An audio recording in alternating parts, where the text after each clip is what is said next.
How to check if you have an SSD or HDD on Windows 10 or Windows 11.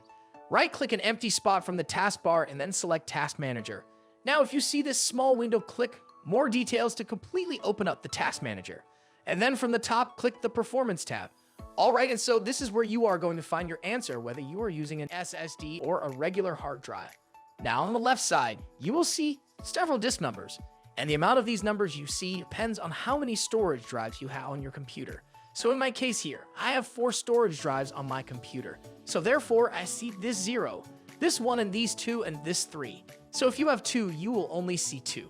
If you have 1, you will only see 1. Alright, so here is your answer.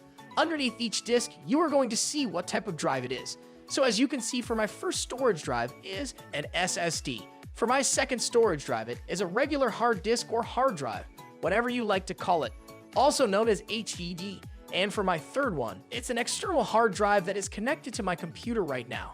And the last one is most likely a pen drive, which I have left connected to my computer. I think I left it there while transferring a file and later forgot to take it out. And the fun part is, it doesn't end here.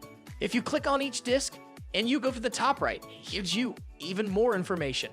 So as you can see, this SSD is from Gigabyte. You can see the capacity down here. And for the second one, the HDD, it says the product name and shows the capacity here. And the same goes for the other 2 as well.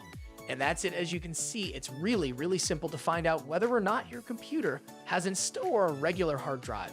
Remember, if you really care about performance, you need to find this out.